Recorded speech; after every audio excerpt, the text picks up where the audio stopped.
saudara-saudara yang boleh terkumpul di gedung gereja ini, dan ada jemaat yang beribadah dari rumah masing-masing.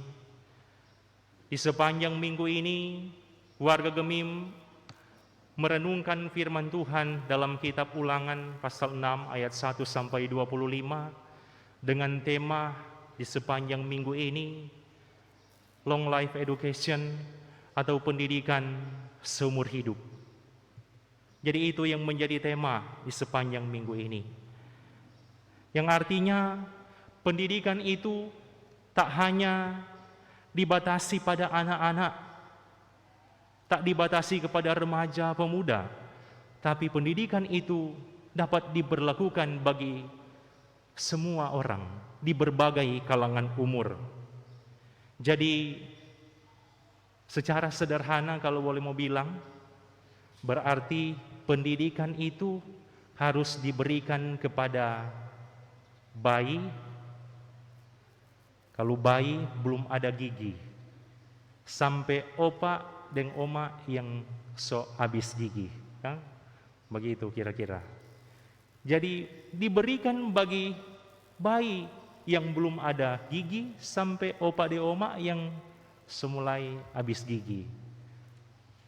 Karena jelas dikatakan dalam bagian firman Tuhan ini juga, pendidikan atau pengajaran tidak hanya ditujukan kepada orang-orang tua, tetapi juga bagi anak-anak. Saudara-saudara, di zaman yang semakin maju ini, saya rasa untuk mendapatkan pendidikan dan pengajaran kita semua semakin dimudahkan. Baik pendidikan spiritual maupun juga dalam hal intelektual. Kalau spiritual berarti berbicara tentang kerohanian seseorang. Kalau intelektual berbicara tentang akademik seseorang. Di zaman sekarang semakin dimudahkan. Contoh paling praktis kalau orang hidup di zaman sekarang, mesti ajar anak, orang bisa mendapatkan bantuan-bantuan selain dari guru, selain dari orang tua sendiri, tetapi juga ada teknologi-teknologi yang bisa digunakan. Dan yang paling praktis yaitu handphone. Handphone bisa digunakan sebagai alat untuk membantu pertumbuhan dan perkembangan anak-anak jika digunakan dengan baik dan tepat. Tidak heran di zaman sekarang banyak anak-anak yang umur belum TK tapi mulai tahu jawab bahasa Inggris, kan? Tidak heran banyak anak-anak yang belum TK tahu mau berdoa, tidur, doa makan. Bahkan bukan hanya dengan bahasa hari-hari. Ada anak-anak yang diajarkan doa makan dalam bahasa Inggris, doa tidur dalam bahasa Inggris. Ada anak-anak yang belum TK tahu baca. Ada anak-anak yang belum TK dorang tahu melafalkan alfabet dalam bahasa Inggris. Ini adalah realita yang terjadi di zaman sekarang. Dan itu tentunya terjadi tidak secara instan. Pasti ada usaha-usaha. Ada didikan-didikan yang diberikan oleh orang-orang di sekitarnya sehingga dia mampu menjadi seperti itu. Tapi juga ada realita di zaman sekarang. Ketika mau kasih kesempatan membaca, umpamanya hari ulang tahun, remaja maupun pemuda, ada yang jaba cerita masih, jaba baca masih tate-tate. Lain kali kalau sebegitu kita kurang tambah dengan doa, oh Tuhan mudah-mudahan mau kelar dia baca. Karena lain kali contoh, mau baca hidup dalam perencanaan yang matang. Karena belum lancar baca, dia baca hidup dalam pencernaan yang matang. Perencanaan, dia baca pencernaan. Membaca Alkitab supaya seumur hidupmu engkau dan anak cucumu, dia baca anak cucurmu. sudah jadi cookies. Baru ada tuh ayat di Alkitab, engkau akan diberkati bersama keturunanmu, akan banyak seperti bintang di langit. Dia baca akan banyak seperti binatang di langit. Ini realitas saudara-saudara. Karena pendeta Evan 5,5 tahun dikali solia secara langsung. Ada sebagian yang seperti itu. Tapi juga seperti yang saya katakan tadi, ada yang luar biasa. Belum TK tapi DP kemampuan intelektual maupun spiritual sangat baik karena sudah dididik. Nah, inilah yang menjadi perenungan kita di sepanjang minggu ini, berbicara tentang pendidikan seumur hidup.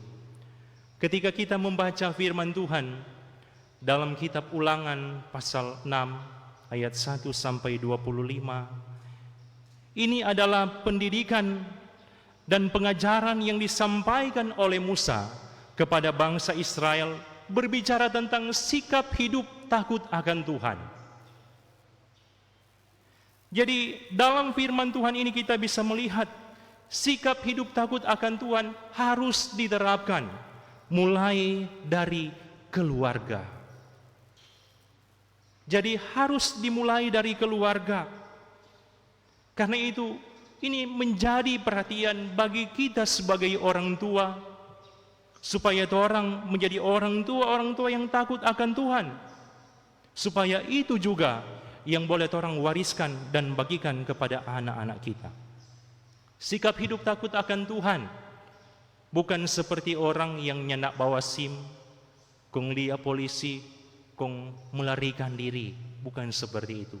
Sikap takut akan Tuhan juga bukan seperti orang yang berjalan malam-malam kong takut hantu, kong lari, kurang menyanyi lagu rohani, toh? Tapi sikap takut akan Tuhan adalah wujud ketaatan, sikap tunduk, menghormati, bahkan mau hidup sesuai dengan firman Tuhan. Itulah artinya sikap hidup takut akan Tuhan. Inilah yang disampaikan oleh Musa kepada bangsa Israel dalam persiapan mereka untuk memasuki tanah perjanjian atau tanah Kanaan. Dalam bagian firman Tuhan ini kita juga bisa melihat Musa memberikan pengajaran yang luar biasa. Bahkan di ayat yang keempat sampai ayat yang kesembilan, secara luar biasa Musa memakai kalimat-kalimat yang sangat menyentuh hati, berbicara dalam kehidupan keluarga. Mari kita perhatikan bersama-sama ayat 4 sampai 9. Penekanan pertama yang disampaikan oleh Musa yaitu dia hendak menyampaikan bahwa Tuhan itu esa. Tuhan itu satu. Mau memberikan arti bahwa hanya Dialah satu-satunya Tuhan yang menciptakan kita. Hanya Dialah satu-satunya Tuhan yang berkuasa. Hanya Dialah satu-satunya Tuhan yang harus disembah oleh semua orang, termasuk bangsa Israel. Kemudian Musa juga memberikan penekanan tentang hukum yang terutama atau perintah yang terutama, seperti yang menjadi judul perikop pembacaan. Itu disampaikan mulai dari ayat yang kelima. Kasihilah Tuhan Allahmu dengan segenap hatimu, jiwamu, dan kekuatanmu.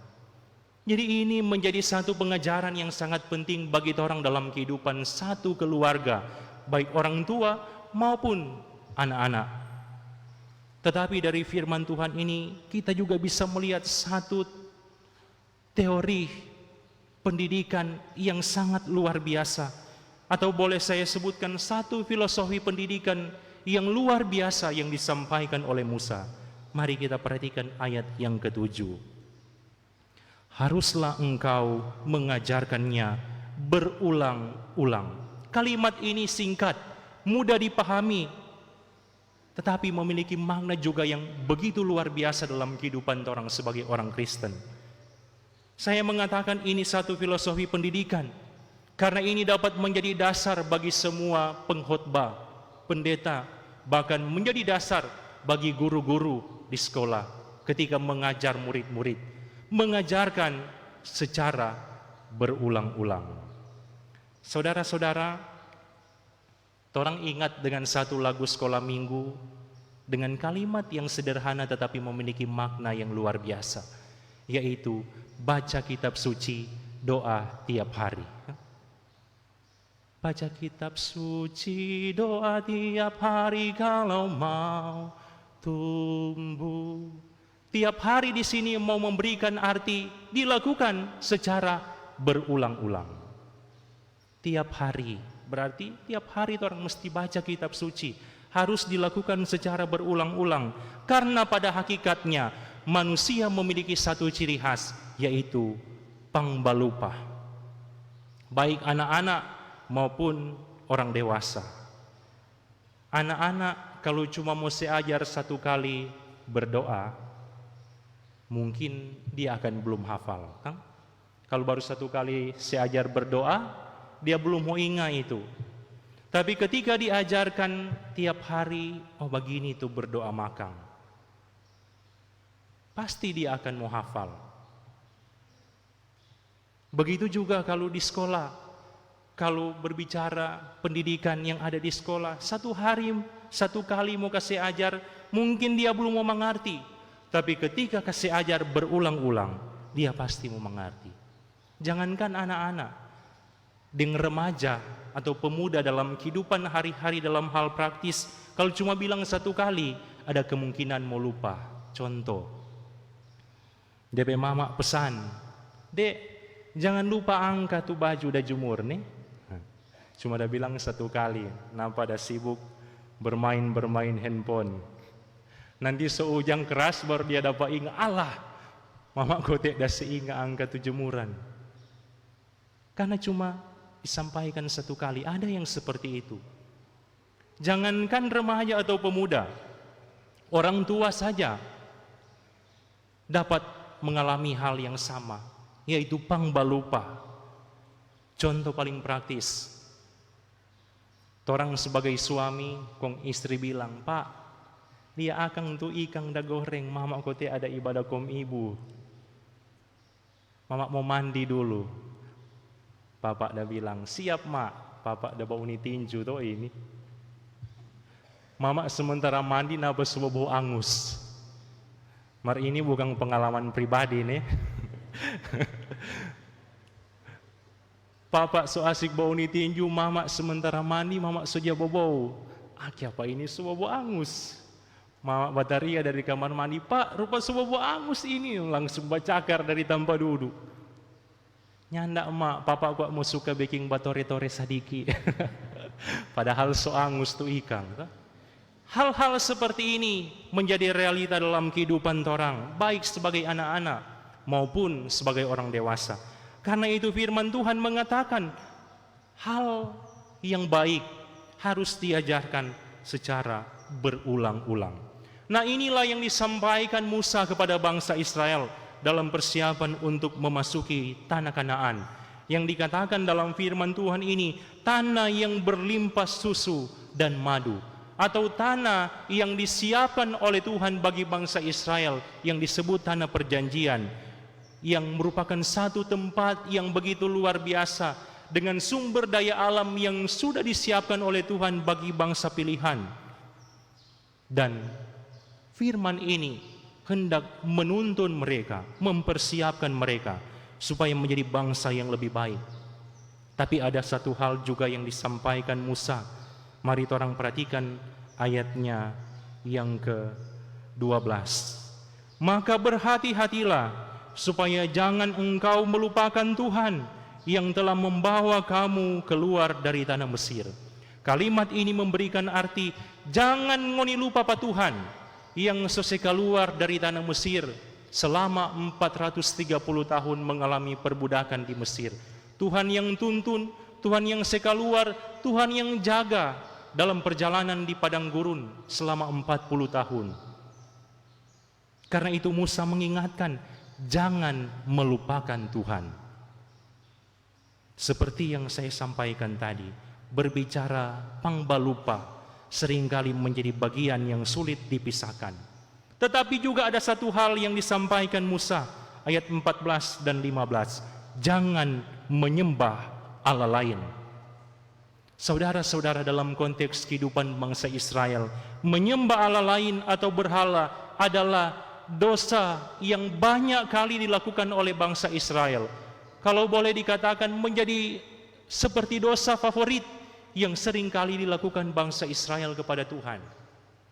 Karena itu kalau orang mau perhatikan di 10 hukum Tuhan, dari hukum pertama sampai hukum ke-10, hanya ada hukum pertama dan kedua yang DP makna sama. Jangan ada padamu Allah lain di hadapanku, itu hukum pertama.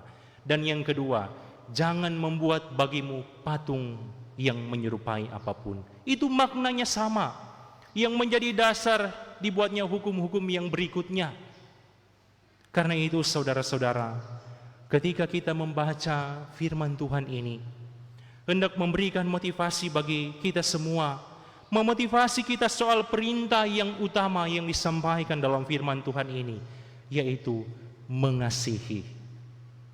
Saudara-saudara, rekan-rekan pelayan khusus, bahkan anggota jemaat, ketika saya membuat persiapan khotbah, berbicara mengasihi yang orang tahu dari akar kata kasih, kita tes, mau tulis ini kasih, nyanak sampai 2 detik. Kang, kalau orang mau tulis kasih cuma 5 huruf, nyanak mau sampai 2 detik, bahkan 1 detik pun boleh. Mau pahami arti kasih, orang boleh mau baca 1 Korintus 13 ayat 4 sampai 7.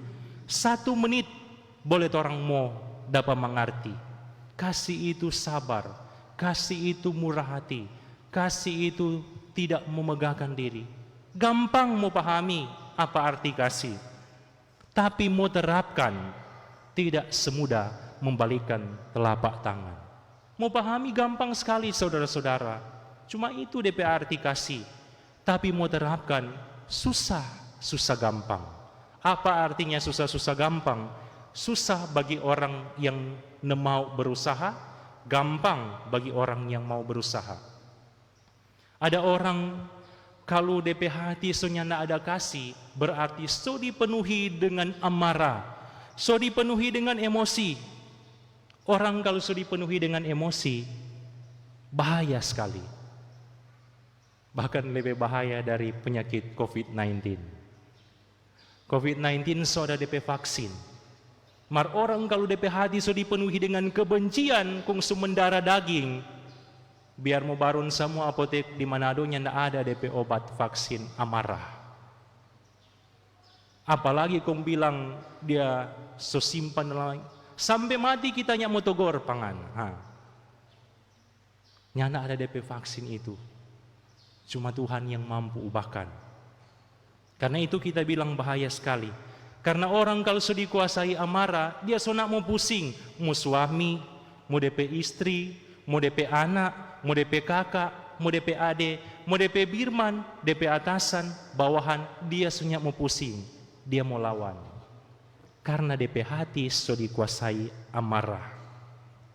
Karena itu nyandak heran sekarang banyak kasus-kasus yang terjadi. Suami bunuh istri, istri bunuh suami, kakak bunuh adik, adik bunuh kakak, orang tua bunuh anak, birman dengan birman, apalagi cuma satu kampung. Seringkali terjadi karena sudah dikuasai amarah, so nyanda ada kasih. Contoh paling sederhana yang orang belajar di sekolah minggu, Kain dan Habel. Kain dan Habel itu kakak adik, saudara-saudara. Kakak adik sungguh, kakak adik kandung.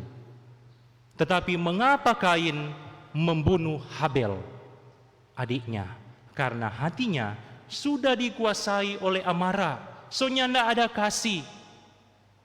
Hidupnya sudah dikuasai amarah, karena itu dia nak mau pusing, mau DP adik, siapapun dia boleh mau bunuh. Karena itu firman Tuhan ini mengingatkan, marilah kita memiliki hati yang penuh kasih, mengasihi Tuhan dengan segenap hati, segenap jiwa, segenap kekuatan, tapi juga mengasihi sesama kita. Dan bagian terakhir yang boleh orang belajar dari firman Tuhan ini berbicara tema yaitu long life education atau pendidikan seumur hidup. Tema ini sangat bermakna. Tema ini memberikan motivasi bagi orang supaya diterapkan mulai dari keluarga masing-masing. Diterapkan oleh orang tua, diterapkan oleh anak-anak. Kan orang senang kan kalau suami hidup takut akan Tuhan, istri hidup takut akan Tuhan, anak hidup takut akan Tuhan, semua rajin masuk ibadah, semua rajin masuk gereja. Spiritual baik, kong tambah lagi intelektual baik. Papa sarjana hukum, mama sarjana pendidikan, anak sarjana teknik, contoh. Spiritual baik, intelektual baik. Itulah penerapan long life education yang benar dalam kehidupan kita. Jangan kalau dalam keluarga, papa burung taung, mama burung taung, anak le burung taung. Mau jadi apa dalam keluarga? So nyanda rajin masuk gereja, kong intelektual juga nyanda baik.